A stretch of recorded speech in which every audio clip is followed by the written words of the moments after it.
When I was 3 months pregnant, my husband, who was also my superior, Michael Carter, asked me for a divorce. The reason was his sister-in-law, Emily Ross, who had just lost her husband and was also pregnant. Michael said Emily had no one to take care of her, so he wanted to bring her to the military base to look after her and her unborn child. He told me that our divorce would only be temporary, and that once Emily gave birth and was able to raise her baby on her own, he would remarry me. In my previous life, I had refused Michael's request. I clung to our marriage desperately, willing to live or die with it rather than let him go. Because of that, Emily went to the hospital for an abortion. Unfortunately, she suffered massive bleeding during the procedure and died along with her unborn child. From that moment, Michael hated me to the core. When I was 6 months pregnant, he led people to catch me in the act, accusing me of having an affair with a local thug. I was framed, shamed, and scorned by everyone. Michael successfully divorced me and sent me to a labor re-education camp. Life in the camp was unbearably harsh. When I was 8 months pregnant, the heavy labor caused me to give birth prematurely. Both my baby and I died there. The pain and despair before death were still vivid in my memory when, after being reborn, I once again heard Michael pleading with me to divorce him. This time, I didn't hesitate. I nodded and said, "No need to wait for another day. Let's go to the Civil Affairs Bureau and file for divorce right now." I agreed firmly, making only one request, that he pay me $500 in child support expenses. Michael agreed without hesitation. We went straight to the Civil Affairs Bureau. When he held the divorce certificate in his hand, I could see him let out a breath of relief. Clearly, he hadn't expected me to agree so easily. His tone softened as he said, "Anna, don't worry. The divorce is only temporary. Once I make sure Emily and her baby are taken care of, I'll remarry you." I smiled, but it was a cold, mocking smile. The cruel schemes Michael had carried out in my past life to avenge Emily were still vivid in my mind. Even a beast would not harm its own young. Yet, Michael had been ruthless enough to destroy me and the child in my womb for Emily's sake. How could I possibly believe him again? In this life, I only wanted to stay as far away from him as possible. Without responding, I gripped the divorce papers tightly in my hand and walked down the steps. My coldness made Michael hurry after me. His voice grew even gentler.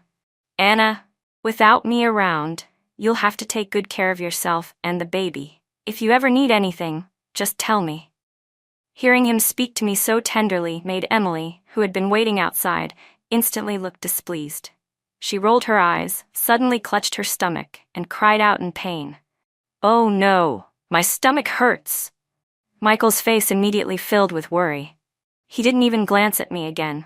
He rushed forward, lifted Emily into his arms, and carried her straight to the waiting jeep. Emily wrapped her arms around his neck and looked back at me with a triumphant, mocking smile. Without words, she was declaring that her place in Michael Carter's heart was far more important than mine ever had been. In my previous life, I never realized that Michael had secretly loved Emily all along. Because he served in the military, he didn't truly know what kind of woman she was. But I did. I had lived with her day and night. I knew Emily Ross all too well. She was beautiful, loved dressing up, and enjoyed the attention of men around her. Even before she married Michael's younger brother, Daniel Carter, she already had plenty of admirers. And even after marrying him, that number didn't decrease in the slightest. In my previous life, whenever Daniel was away on duty, I more than once saw Emily sneaking strange men into the house, having secret affairs behind his back. That was why, when Daniel met with his unfortunate accident and died, and Michael said he wanted to take care of Emily and the baby she carried, I had tried to warn him. I told him the child in Emily's womb might not be Daniel's. It could very well belong to some other man. But Michael didn't believe me. He scolded me harshly, accusing me of slandering Emily and damaging her reputation. I felt deeply wronged. I couldn't understand why telling the truth made me the villain in his eyes. It wasn't until later, after Michael had plotted against me and ruined my life, that I finally learned the truth. Among Emily's many lovers, Michael himself was one of them. That hypocrite. Michael had been secretly involved with Emily long before Daniel's death. He regarded the child in her womb as his own, so of course he wanted to give her a name, a title, and an explanation. In my previous life, I was blind to the truth and paid for my naivety with my own death. In this life, I chose to walk away on my own terms, to let them have each other, and to watch with my own eyes how the two of them would end up. It took me 2 hours to walk home from the Civil Affairs Bureau. When I was nearly at my doorstep, I saw a man loitering outside, glancing around nervously like a thief. With just one look, I recognized him. It was Carl Moore, the lowlife who, in my past life, had been caught in bed with me by Michael. What the hell was that bastard doing in front of my house? I frowned. In my previous life, I had often seen Carl sneaking around at night to meet Emily. I had even suspected that the baby in Emily's womb was his. I told Michael about it back then, but he didn't believe me. Later, after Emily miscarried and died from heavy bleeding, Carl had come looking for me. He threatened me, saying I had to pay with blood. Not long after that, Michael caught me in the act with Carl, using that as an excuse to destroy me completely. Those two beasts, Michael Carter and Carl Moore, had colluded in my past life to take revenge on me for Emily. Two shameless men bound together by their obsession with that vile woman. Their so-called love for her was anything but ordinary. I wondered whether Michael and Carl had ever known about each other's relationship with Emily. Probably not. The thought made my lips curl into a cold smile. If they ever found out that both of them had been lying under the same woman's skirt, I wondered what their faces would look like. As I was thinking that, Carl suddenly approached me with an ingratiating grin. "Hey, Anna," he said cheerfully, "where have you been?" I let out a cold laugh. Where else? To get divorced, of course. When he saw the divorce papers in my hand, his eyes lit up with excitement. "You really divorced Michael?" "Yes," I said flatly. "Michael wants to take care of Emily and her baby, so he forced me to divorce him. He probably thinks I don't know what filthy schemes he's been hiding, but I know better than anyone." Kai froze. "What do you mean?"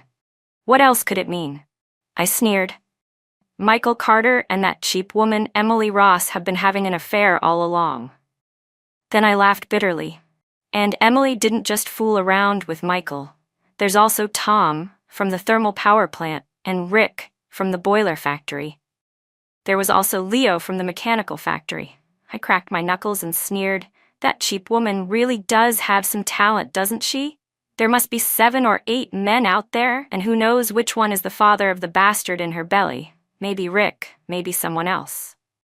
When Carl Moore first saw the divorce papers in my hand, he looked positively delighted. But as soon as I began listing all of Emily Ross's lovers, his face turned pale as chalk. He had always thought he was the only man in Emily's life, always believed the baby she carried belonged to him. Carl was a handsome man on the surface, but lazy and broke. After Emily got pregnant, he couldn't even afford to help raise the child. So, he and Emily had schemed to make Michael Carter the scapegoat, to trick him into taking responsibility.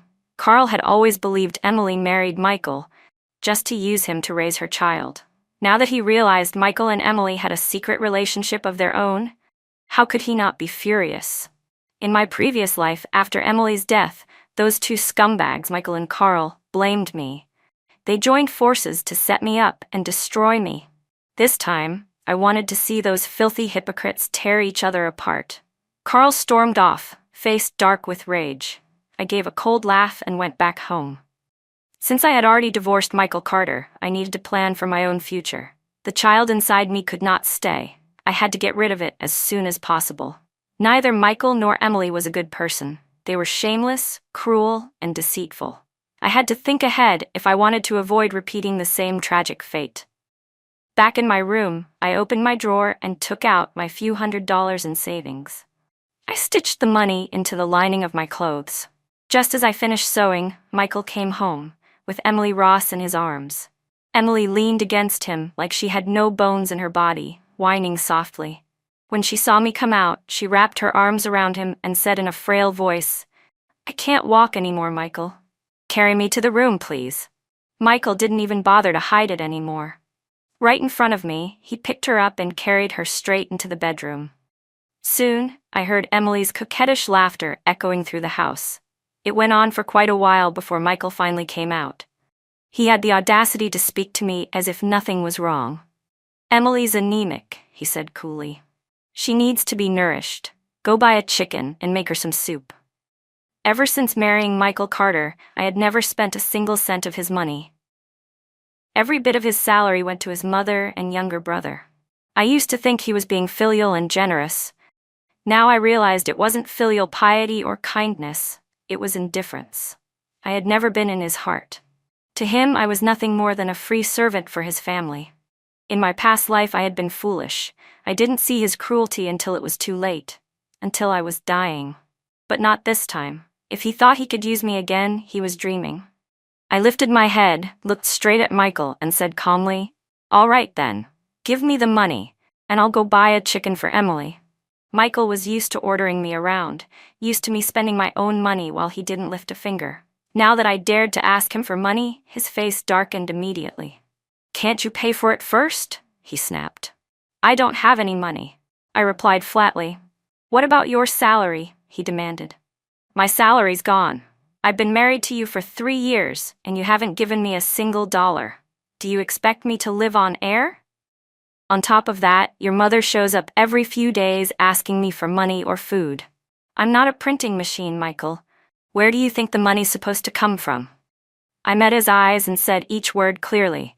"You promised to give me $500 to support me and the baby after the divorce. It's time to keep your word. Give me the money." Michael's expression grew darker. "I don't have that much right now," he said coldly. I narrowed my eyes. "So you plan to break your promise? Michael Carter, you said you wanted to take care of Emily Ross. Fine, I've already stepped aside and made that happen for you. But you can't possibly be this shameless, can you? The baby inside me is your flesh and blood. You're going to give me the money, right now. If you don't," I didn't finish the sentence, but Michael understood perfectly what would come after "if you don't." If anyone found out about his secret affair with Emily Ross, it wouldn't be a small matter. If he wanted to keep his current position, his reputation, and the privileges that came with them, he needed to keep me quiet. In the end, he reluctantly handed me the $500. Then, with a dark expression, he stormed off to the market to buy a chicken. When Emily learned that Michael had given me money just to shut me up, she was furious. She was no longer lying weakly in bed, pretending to be fragile. Instead, she stomped over to find me, her face twisted with jealousy. "Anna," she snapped, "what gives you the right to take Michael's money?" I let out a cold laugh. "What gives me the right? You really don't know? That money is what Michael owes me. He doesn't want me to expose your dirty little affair, so of course he has to pay for my silence." Emily hadn't expected me to strip away her pretenses so bluntly. She froze for a second, then laughed mockingly. "Oh, so you already know, huh? Then there's no point hiding it anymore." Her tone turned triumphant. "Michael loves me," she said proudly. "I'm not afraid to tell you. On my wedding night with Daniel, I was actually with Michael." Shameless. I never imagined those two vile creatures could be that disgusting. Seeing my expression darken, Emily looked even more delighted. She became bolder, her voice brimming with arrogance as she described her affair with Michael in disgusting detail. "That night, Daniel was drunk and passed out," she said with a smirk. "I couldn't stand the thought of serving him, so my mother-in-law, Mrs. Brown, called Michael over to help. And right there, beside Daniel, Michael and I held each other." No wonder Michael cared for Emily so much. No matter what, he was determined to divorce me and give Emily and her baby a proper home. Michael had been with Emily long before Daniel's death. He probably believed he was the only man she'd ever been with, that he was her great love. He adored her so deeply that even when I told him she had been sleeping with Carl Moore and several other men, he refused to believe me. I thought to myself, fine, may he get what he wants in this life. Let him be bound to Emily Ross forever, and may they never be apart. Emily's eyes dropped to my stomach and her tone turned cold. "Since you already know everything, Anna, stop dreaming about getting back together with Michael. You should get rid of that baby." I stared at her, my voice icy. "Why should I? Michael's the one who said he'd remarry me. What right do you have to tell me to end my pregnancy?" Emily sneered. "You still think you can give birth to that child? Let me tell you something. Michael already told me himself. He'll never let that baby be born. Within 3 days, he'll make sure the child inside you dies without even a grave to be buried in." I believed her. After all, in my previous life, Michael had been cruel enough to destroy both me and our unborn child. If he planned to do it again this time, then I wouldn't hold back either. I would take revenge for both lives, every ounce of hatred, every ounce of pain. When Michael returned, he brought not only an old hen, but also his mother, Mrs. Brown. While he was in the kitchen slaughtering the chicken, Mrs. Brown came to my room. She glared at me with her sharp, triangular eyes and said coldly, "I'm sick. I have to go to the city hospital for treatment. I need $500. Give it to me now." Since the day I married Michael Carter, Mrs. Brown had never treated me kindly. She always thought I was too dull, too stiff, not sweet-tongued enough, unworthy of her precious son. No matter how much money I gave her, no matter how much food I bought for her, nothing was ever enough. Mrs. Brown had never liked me. She adored Emily Ross, the sweet-talking, fake, delicate type. Emily had never given her a single dollar or helped her with anything, yet all she had to do was flutter her lashes, call her mom a few times in that honeyed voice, and massage her shoulders a little. That was enough to make Mrs. Brown beam with joy, parading around bragging that Emily was the most filial daughter-in-law in the world. She probably still thought I was the same foolish Anna as before, the woman willing to be treated like a mule, silently enduring her torment. But I wasn't that woman anymore. I looked at her coldly and said, "Old woman, if you need money, go ask your son Michael or your precious daughter-in-law Emily. Why come to me? I'm an outsider now. Your son and I are divorced." Mrs. Brown clearly hadn't expected me to refuse her. She exploded instantly, shouting insults. "You wretched jinx! How dare you talk back to me? Who gave you the nerve to demand $500 from Michael? You think you're worth that much? Take a good look at yourself. You're lucky anyone ever married you at all." I smirked. "Whether I'm worth that money or not isn't for you to decide. That money came from your dear son and your beloved daughter-in-law, who couldn't wait to be together. They paid to buy my silence."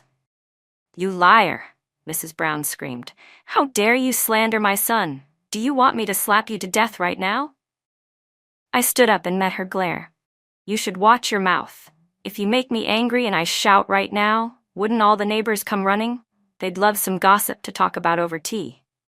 Mrs. Brown's face turned crimson with rage, but she didn't dare strike me. She knew very well that if the neighbors learned about Michael and Emily's affair, it would destroy the family's reputation.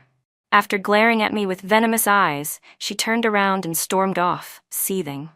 Michael had brought his mother home, hoping she might help him get back the money he'd given me. But once again, their plan failed miserably. Those three vile people were not the kind to let things go easily. Soon after, Mrs. Brown came back, arrogant as ever, calling me into the kitchen to start a fire and make chicken soup. Meanwhile, she and Michael hid away in the bedroom with Emily, whispering secretly among themselves. I quietly slipped out the back door and crept to the window behind the room. From there, I could hear everything. Mrs. Brown's voice was filled with venom. "Anna already knows about you and Emily," she said to Michael. "She dared to open her mouth and demand that outrageous sum. She's not going to stay quiet for long. We'd better end this before she causes trouble." Emily quickly agreed. "Exactly. I'm worried Anna might stir things up too. We need to get rid of her once and for all." Michael's voice was low, but cold. At first, I thought if she behaved and stayed quiet, I'd let her live. But now that she knows everything, she's a risk. We'll take care of it tonight. Emily gasped softly. "You already have a plan?" Michael nodded. "To keep her from exposing us, we have to act first. I've already arranged for someone to catch her with another man, and I've prepared the drug. Everything's ready." So, it was the same plan as in my past life. They were going to frame me again, ruin me, and destroy everything I had. I smirked coldly and turned back toward the kitchen. The aroma of chicken soup filled the air. I lifted the lid and scooped out both drumsticks, the wings, and all the best breast meat. 2 full bowls of it. Then I sat down in the kitchen and ate heartily, grease smearing my lips as satisfaction filled my chest. By the time I had finished the meat and drunk 2 big bowls of soup, Michael and Mrs. Brown had finished their plotting and came into the kitchen. Mrs. Brown feigned casualness, asking, "Is the chicken soup ready? If it is, let's set the table." But when her eyes caught the chicken bones scattered on the floor, her face turned crimson. She rushed to the stove, yanked off the lid, and saw that inside the pot there was nothing left but bones and giblets. Her expression twisted with fury. "You greedy little tramp," she shouted. "There are so many people in this house, and you ate it all yourself?" Mrs. Brown shouted furiously. "Can't you show a little respect?" As she yelled, she lunged at me, ready to strike, but I wasn't about to stand there and take it. When she charged forward, I stepped aside and kicked a chair toward her. Mrs. Brown lost her balance and fell hard. Her front teeth hit the edge of the chair with a sharp crack, and a horrible scream tore through the kitchen. Her 2 front teeth flew out, blood splattering across the floor. She wailed in pain, shrieking so loud it pierced the walls. She had never suffered humiliation like that in her life. Her mouth, now missing teeth, could barely form words as she stammered. "Michael! Hit her! Kill that filthy whore for me! Do it now!" Michael didn't move, not because he didn't want to, but because he had other plans for me that night. His fists clenched tightly as he glared at me, eyes blazing. "Anna, you've gone too far. How dare you hit my mother? If anything happens to her, don't blame me for what comes next." After shouting, he helped his mother up and led her out of the kitchen. On the other side, Emily Ross came running when she heard the commotion. She and Michael each grabbed one of Mrs. Brown's arms and helped her outside. Mrs. Brown cried all the way, her voice nasally and broken from her missing teeth. She howled about how I didn't care for the household, how I was always running off somewhere, how I scolded her over nothing, refused to let her eat, and now, worst of all, had laid hands on her. It was all a setup. That miserable family was covering their tracks, fabricating accusations against me so that when they framed me later that night, no one would sympathize. Since they were so ruthless, I had no reason to hold back anymore. Tonight, we would see who would win. By 7 that evening, Michael, Mrs. Brown, and Emily finally returned home. I sat silently in my room, waiting. Half an hour later, Michael pushed the door open, carrying a bowl of brown sugar and egg soup in his hands. For once, he was smiling. "You must be hungry," he said softly. "I made this for you. I know the divorce upset you, but Anna, there's really nothing between me and Emily. I only take care of her because of Daniel. Don't listen to the gossip. And as for my mother, you know how she is.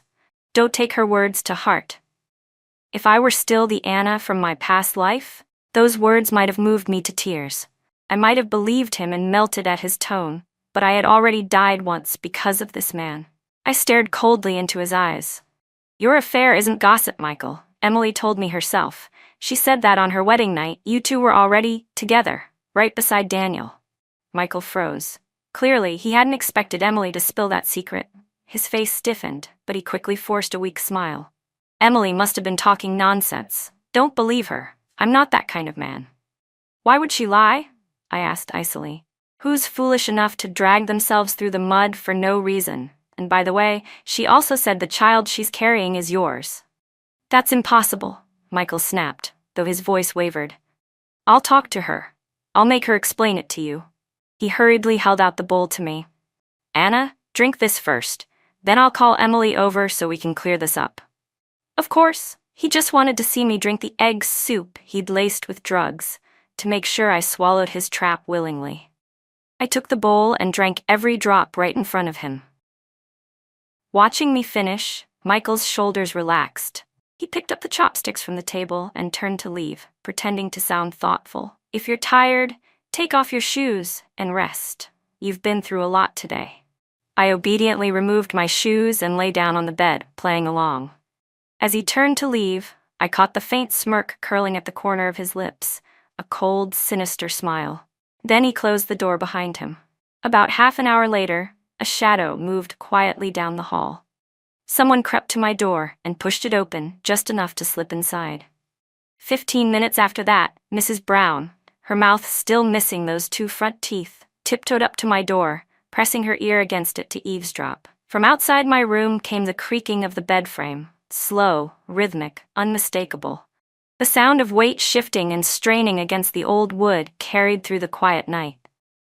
Mrs. Brown's lips curled into a sly, triumphant grin. She turned and hurried out of the house, muttering under her breath with venom, "You shameless tramp.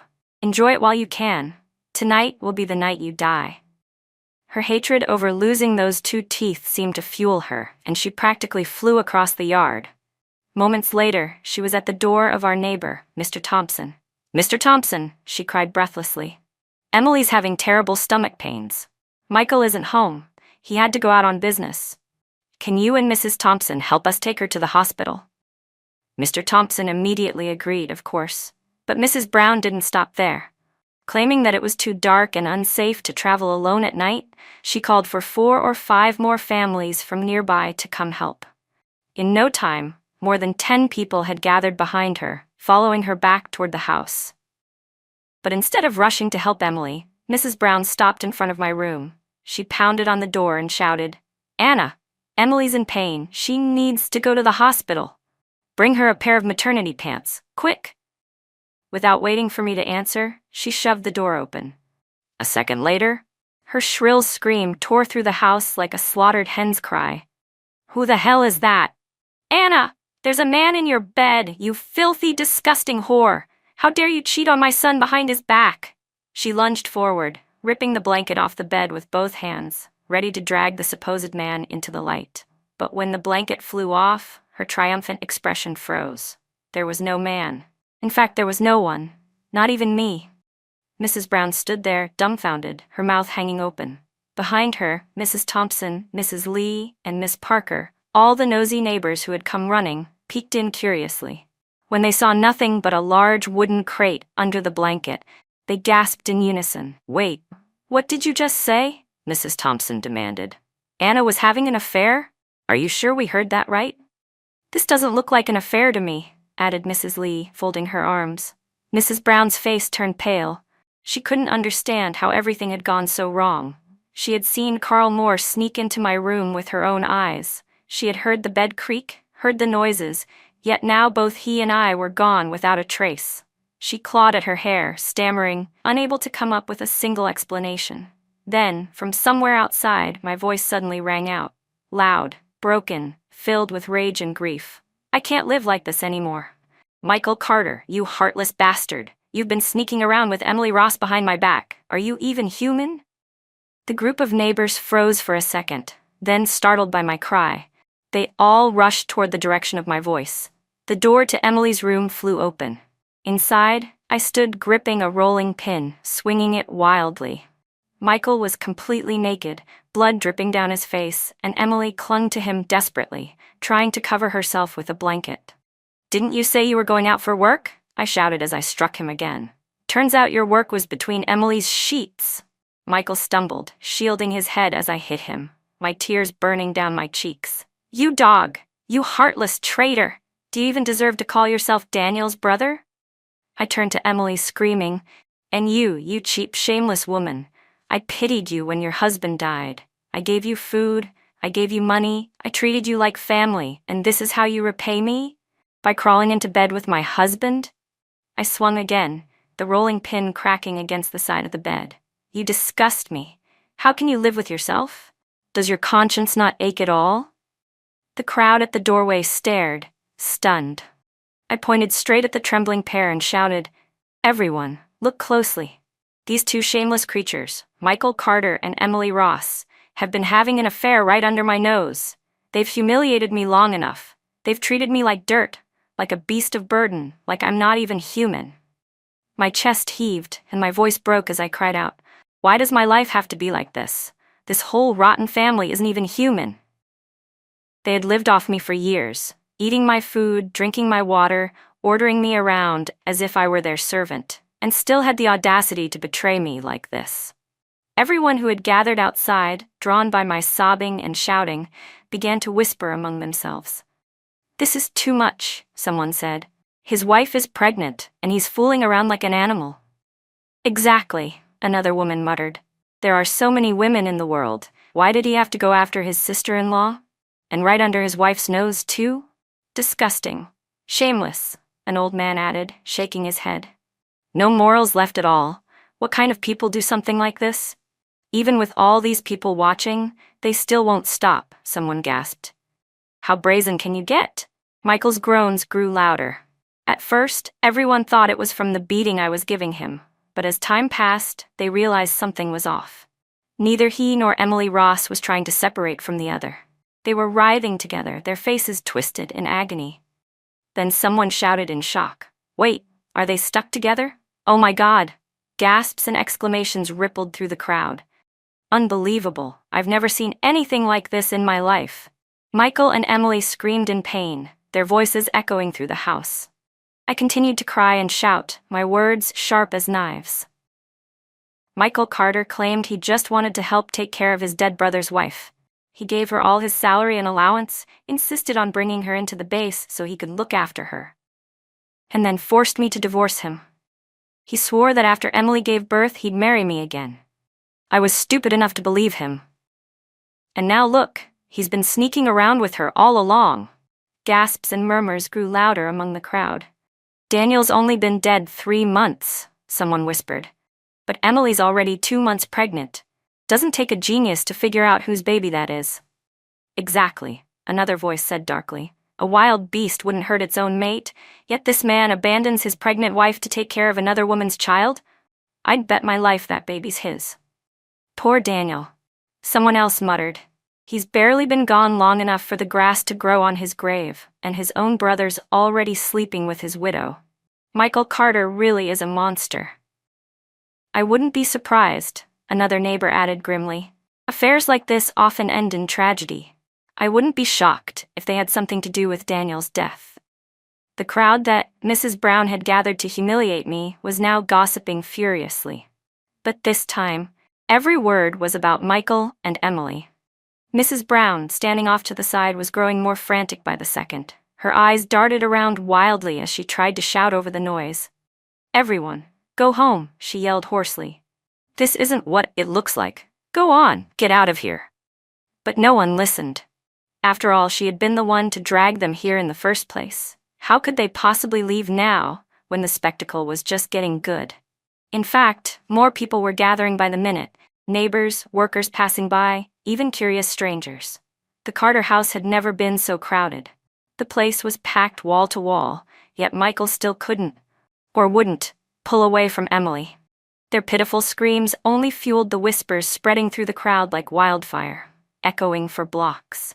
Seeing that the situation had spiraled out of control, Mrs. Brown finally realized it couldn't be salvaged. But when she saw me still striking Michael, his head and face covered in blood, she lost all reason. "Stop it," she screamed, lunging at me. "Stop hitting him right now." Of course I didn't stop. The hatred of 2 lifetimes burned in my veins. I swung again and again, every blow heavier than the last. Mrs. Brown, overwhelmed by the sight of her bloodied son, shoved me violently. I had been exhausted from the fight, and her push sent me tumbling backward.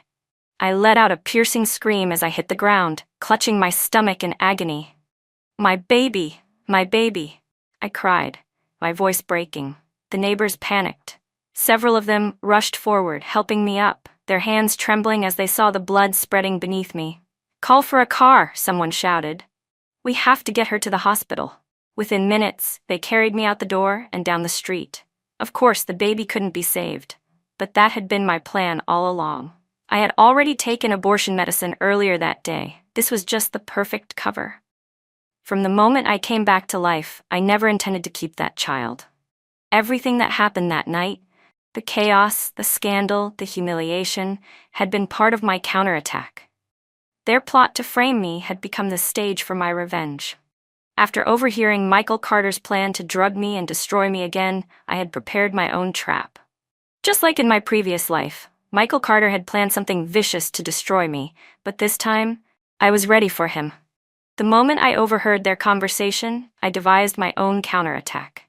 I deliberately ate all the best parts of the chicken, the drumsticks and the tender breast meat, knowing it would infuriate Mrs. Brown. In this house, I had never been allowed to touch anything good. Every treat, every luxury, always went to Michael, Emily Ross, and Mrs. Brown. I knew that once Mrs. Brown saw I had eaten the choicest pieces, she would lose her temper completely and start cursing me. I needed her anger. It was the perfect spark for my plan to unfold. And it worked. She stormed into the kitchen, screamed at me, and ended up losing her 2 front teeth in the chaos. Michael, of course, immediately saw the opportunity to use it against me. To destroy my reputation and prepare for his nighttime scheme, he made sure everyone in the neighborhood saw him and Emily supporting Mrs. Brown on their way to the clinic, loudly cursing my name as they went. That public spectacle was exactly what I had been waiting for. While they were out, I slipped into Emily's room.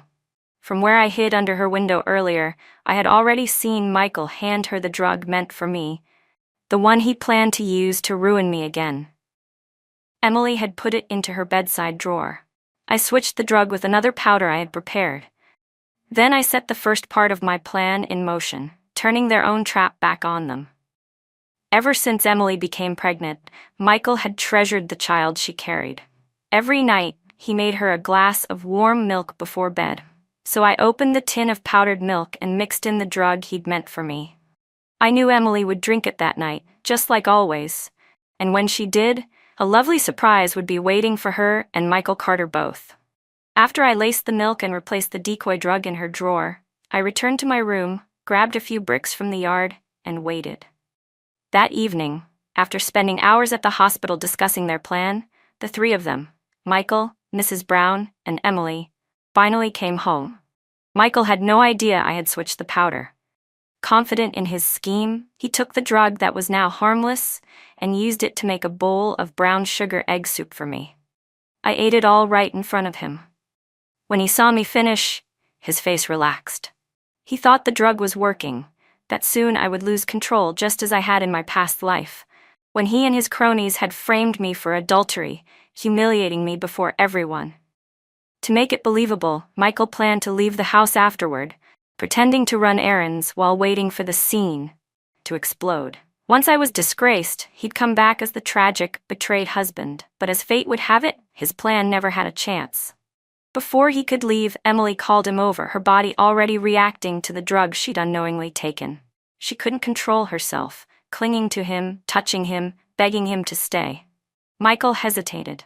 He wasn't a good man, he never had been. Tempted by the situation, he gave in, thinking he'd enjoy himself for a while and then sneak out through the window before Mrs. Brown returned with the neighbors to catch me. But things didn't go as he imagined. I had anticipated every move. When Carl Moore crept into my room, I was waiting in the dark with a brick in my hand. The moment he stepped inside, I swung with all my strength and struck his head. He collapsed instantly, unconscious before he even hit the floor. My hatred for that vile man ran deep. He had helped destroy my life once before. So I didn't stop there. Gripping the bloodied brick, I aimed lower and brought it down again, hard. His screams never came. His body twitched once and went still. By the time I dropped the brick, Carl Moore would never again be a man. When I later heard Mrs. Brown's footsteps outside my door, I deliberately made the bed creak. Loud, rhythmic, unmistakable, just as she had hoped to hear. Convinced her plan had succeeded, she hurried off to gather witnesses. The moment she was gone, I dragged Carl's unconscious body out of my room and dumped him by the latrine at the back of the house. Then I returned quietly to my room, cleaned up, and waited. Meanwhile, on the other side of the house, Michael and Emily were deep in their own battle, completely consumed by the drug's effects. Their shameless moans filled the air, so loud that even heaven itself must have been disgusted. Those two shameless people, Michael Carter and Emily Ross, were completely terrified when I stormed into their room, blocking their path with the rolling pin. Emily was so shocked that her body locked up completely, trapping Michael in place as he tried to escape. That was how they both ended up surrounded by half the neighborhood, everyone witnessing firsthand the obscene spectacle of their disgrace. And then, to top it all off, the crowd watched me collapse in pain and lose my child because of the shock and stress they caused. The neighbors who carried me to the hospital were full of sympathy. Along the way, they tried to comfort me, their voices filled with pity and outrage. When we arrived, I was rushed into the operating room, and the doctor performed the abortion procedure. Meanwhile, Michael and Emily, still physically stuck together from the effects of the drug, were also taken to the hospital for emergency treatment. It was a scandal unlike anything anyone in the county had ever seen. The news spread like wildfire, first from one person to 10, then from 10 to hundreds. Crowds gathered from every corner just to see the fallen officer and his lover for themselves. By the time the ambulance arrived, there were so many onlookers that the hospital staff had to push through a sea of people. Michael and Emily were laid on the same stretcher, covered under a single white sheet, and trailed by hundreds of gossiping witnesses. It was a scene so absurd it would be retold for generations. Later, I overheard that it had taken the doctors hours, like 9 bulls and 2 tigers, as the saying went, to finally separate the two of them. When I stepped out of the operating room, the corridors and waiting areas were buzzing with chatter. Everywhere I turned, people were whispering about the scandal. "My God, it's disgusting," one woman said. "Can you believe it? Naked together like animals." "Yeah, and to think, they're husband and sister-in-law," another replied. "That family lives right next door to me. The man's a military officer, always looks so serious and proper. Who would have thought he was rotten to the core?" "I heard the baby in her belly isn't her late husband's," someone added. "It's his brother's." "That Emily Ross was notorious even before her husband died," said another. "That child couldn't possibly belong to her dead husband. If it's not Michael's, then it must be one of the others. She's had so many lovers, who can keep track?" "Still," an old man muttered, "illicit affairs like that often lead to tragedy. Maybe Daniel didn't die by accident. Maybe that adulterous pair had something to do with it." The others nodded grimly. "I wouldn't put it past them." "Apparently," a woman whispered, "Michael's mother, Mrs. Brown, knew about the whole thing, and she even tried to frame her pregnant daughter-in-law to cover it up." "Right," another chimed in. "The only reason everyone found out was because Mrs. Brown herself dragged the neighbors over to the house that night. I heard she used Emily's stomach pains as an excuse to call for help, then stormed into Anna's room shouting that she was having an affair. But when she threw open the door, Anna wasn't even there." "Unbelievable," someone else said. "That family's insane. Good thing Anna kept her wits about her, or she'd have fallen right into their trap." "By the way," another added, "someone found that thug, Carl Moore, near the outhouse, unconscious, bleeding all over the place. Maybe this whole thing has something to do with him too." "That makes sense," a man agreed. "Carl's been sneaking around with Emily for ages. Maybe Emily, Michael, and Mrs. Brown tried to set him up too. But Carl's no pushover. If that's true, his family will definitely step in to settle the score." Listening to their gossip, I couldn't help but smile. My plan had worked perfectly. Without resting, I immediately called Michael's military unit and filed an official complaint. I reported him for moral misconduct and inappropriate relations with a woman under his care. The officer on the other end of the line was shocked but professional. He promised that an investigation team would be sent right away to verify the claims. Only then did I finally allow myself to return to the hospital room and rest. I knew that after the chaos of last night, things could never be covered up again. No matter how capable or well-connected Michael Carter was, this time there was no way out for him. What I didn't expect, however, was that fate still had another surprise waiting for me. That morning, my neighbor, Mrs. Turner, came to visit me at the hospital. She leaned in close, her voice full of excitement as she whispered, "Anna, you won't believe it. Michael Carter got beaten up at the hospital last night." I kept my face calm even as a surge of satisfaction rose inside me. "Really? Who did it?" I asked, feigning surprise. "Who else?" Mrs. Turner said, lowering her voice even more.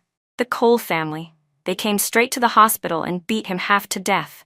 They say 3 of his ribs are broken, and one of his eyes was so badly damaged it burst."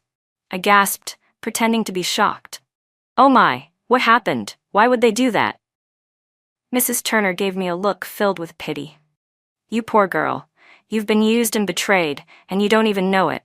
But don't you worry. God's watching over you. He's finally giving you justice." She went on, relaying the story in vivid detail. "Apparently last night, Emily Ross went to see Carl Moore. Nobody knows what she said to him, but after he followed her, he never came back. Early this morning, they found him unconscious beside your outhouse, barely alive and covered in blood. The Cole family rushed him to the hospital, and though they managed to save his life, he's crippled now. His manhood is gone." Mrs. Turner wrinkled her nose in disgust. "When Carl finally woke up, he was in so much pain he wanted to die. But before he passed out again, he told his family everything about his affair with Emily Ross and all her filthy schemes. That woman wasn't just sleeping with your husband, you know? She had Carl wrapped around her finger, too. He thought the baby in her belly was his, so he did everything she told him to. Last night, Emily told him she and you didn't get along and said he should sneak into your room and rape you. To help her vent her anger, she said. But the moment he stepped inside, someone knocked him out cold. Mrs. Turner looked at me curiously. Anna, tell me the truth. Were you the one who hit him? Of course not, I said firmly, shaking my head. Last night, I drank the brown sugar egg soup Michael brought me. It made me feel bloated, so I kept going to the bathroom. You know how it is, pregnant women have to go often. Oh, that's true, Mrs. Turner nodded quickly. When I was expecting, I was up half the night running to the toilet. I continued calmly. When I came back from the bathroom, I passed by Emily's room and heard strange noises. I thought it was odd. Her husband's been dead for months, so who could she be with? I pressed my ear to the door and listened, and that's when I heard Michael's voice. I was furious. I grabbed the rolling pin and stormed in. Mrs. Turner's eyes widened. So that's how it happened. You're lucky, Anna, that Carl Moore was lured there by Emily herself to hurt you. The one who knocked him out must have been Michael Carter. You're pregnant. There's no way you could have done that kind of damage. I nodded quietly, letting her believe exactly what she wanted. Mrs. Turner sighed, shaking her head in disapproval. When the Cole family heard what Carl said, they went wild. They realized Michael and Emily had set him up. And the Coles, they're not the kind of people to forgive easily. They sent a few strong young men to the hospital and beat Michael within an inch of his life. Broke his bones, smashed his face, took out his eye. He was screaming so loud the whole ward heard it. I didn't interrupt as she went on. And Emily didn't get away either. When she saw what happened to Michael, she tried to sneak off, but the Cole family caught her outside the hospital. You can bet they didn't let her go easily, not after what she did to Carl. I lowered my gaze to hide the faint smile tugging at my lips. Everything was unfolding exactly as it should. After the savage beating she took, Emily Ross began to hemorrhage. The baby was lost, and her uterus had to be removed. She would never be able to have children again. That was, without a doubt, the best news I'd heard in a long time. I felt a surge of grim satisfaction deep in my chest. Next came the part I'd been waiting for, the disciplinary action from Michael Carter's military unit. Wasn't this exactly what he'd schemed so hard for? He'd gone to great lengths to divorce me, plotting every step just so he could live happily ever after with Emily. Well, now I wanted to see how strong their so-called love was once the consequences came crashing down. The investigation team from the base arrived the very next day. By then, everyone in the county knew what had happened between Michael Carter and Emily Ross. The investigators didn't even need to work hard. Witnesses, gossip, and evidence were everywhere. The unit's leadership didn't show him any leniency. Michael Carter was immediately expelled from the army. When he regained consciousness in the hospital and learned of the decision, he let out one miserable cry before fainting again. 3 days later, I was discharged. When I returned home, I found Mrs. Brown in my kitchen, cooking as if she owned the place. In just 3 days, she looked as though she had aged a decade. Her face was swollen and scratched, clear signs that she'd been attacked. Apparently, the Cole family hadn't gone easy on her either. When she saw me, hatred twisted her face. She pointed a trembling finger at me and shrieked, "You vile little snake, you wicked girl! How dare you show your face here? Just wait and see how I deal with you." She'd come to vent her frustration and regain the dignity she had lost, but I wasn't about to let her. I grabbed her by the hair and slapped her across the face again and again until her screams filled the room. Then I dragged her out by the hair, kicking the door open, and threw her into the dirt outside. "This is my house," I said coldly. "If you ever set foot in here again, I'll beat you every single time." Mrs. Brown's face was a bloody mess, bruised, swollen, her nose bleeding, her mouth cut. She'd never been humiliated like that in her life. She shrieked that she'd call the police. I crossed my arms and waited.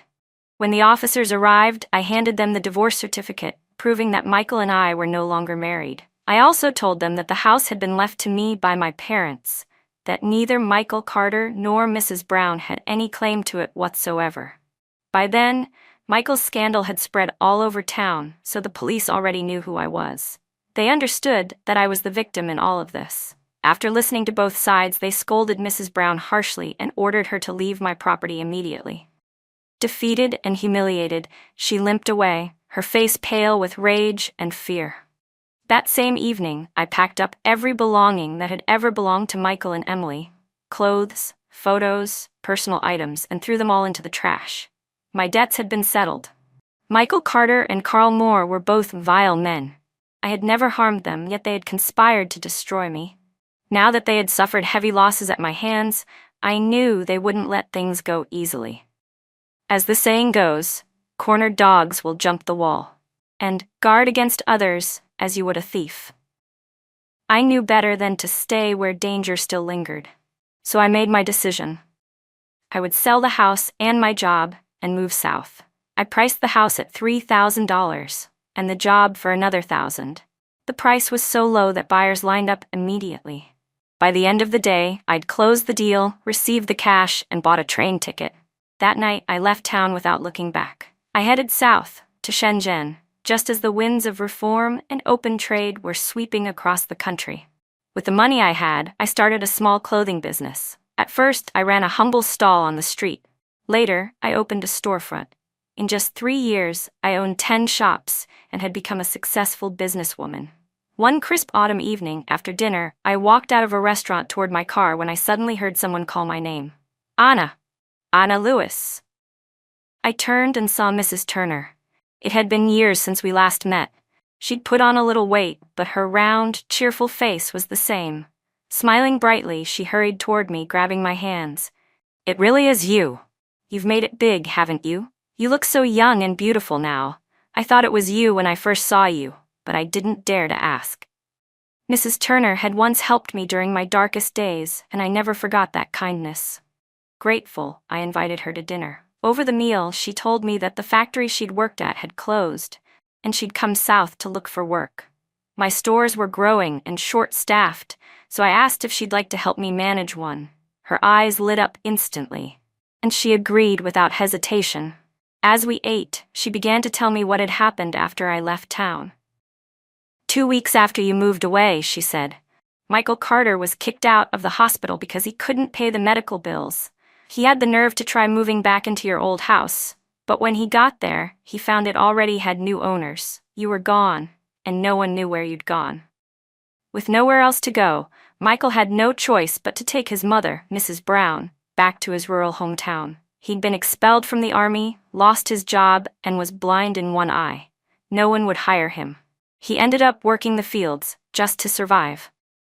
But Michael couldn't handle that kind of downfall. He became violent, yelling at Mrs. Brown every day, sometimes even hitting her. Knowing he could never return to the army or live the life he once had, he started clinging to the only thing left, Emily Ross. He thought, Mrs. Turner continued, shaking her head, that after all he'd sacrificed for her, she'd at least stay loyal. He truly believed she loved him. Michael decided to move in with Emily, but when he went to find her, she threw cold water in his face, literally and figuratively. In the past, Emily had chased after him because of his status as an officer. Now that he was blind, unemployed, and disgraced, he was nothing to her. She wanted nothing to do with him. Michael refused to leave her alone. Finally, frustrated, Emily snapped and told him the truth. She said, Mrs. Turner whispered, that he wasn't even the only man she'd been with. He was just one of many. She'd only gone after him because she wanted a comfortable life. Now that he was a cripple with no job, he disgusted her. And she told him the baby she lost wasn't his at all. It was Carl Moore's. Michael went berserk. He beat her viciously and tried to force her to go with him. They were screaming, fighting, neither willing to back down, when the Cole family arrived. Carl Moore was now permanently disabled. The Cole family demanded that Emily, as the one who caused it all, take responsibility for him for the rest of his life. Faced with a choice between a blind, ruined Michael and a crippled Carl, Emily chose Carl. At least he was still alive and breathing. Michael was furious. Emily left him behind without a second thought, and when the Cole family saw him trying to interfere, they'd beat him again, even worse than before. After that, Michael slunk back to his hometown with Mrs. Brown, humiliated and broken. Everyone thought that was the end of it, Mrs. Turner said grimly. But 2 weeks later, Michael came back, with a butcher's knife in his hand. He snuck into Carl's house while everyone was asleep. He slaughtered them both, Carl Moore and Emily Ross, on the spot. The blood ran from inside the house all the way to the street. They said it was horrifying. She lowered her voice. He didn't even try to run. He turned himself in and confessed everything. 6 months later, he was executed by firing squad. I closed my eyes for a moment, absorbing the words. I had already expected this ending. A man as vicious, cruel, and shameless as Michael Carter was capable of anything. I had lived and died once at his hands. That was why I'd fled when I did, to avoid another tragedy, to stay out of reach of his madness. Now he was gone. Carl Moore and Emily Ross were gone too. For the first time in years, I felt an immense weight lift from my heart. With all those rotten people erased from my life, I could finally breathe freely. From now on, I would live for myself. I would cherish my freedom, my peace, my hard-earned happiness. This time, I would truly be happy. This is where my story ends. Thank you for listening until the very end. Tiny Storytime YT wishes you health, peace, and happiness in life.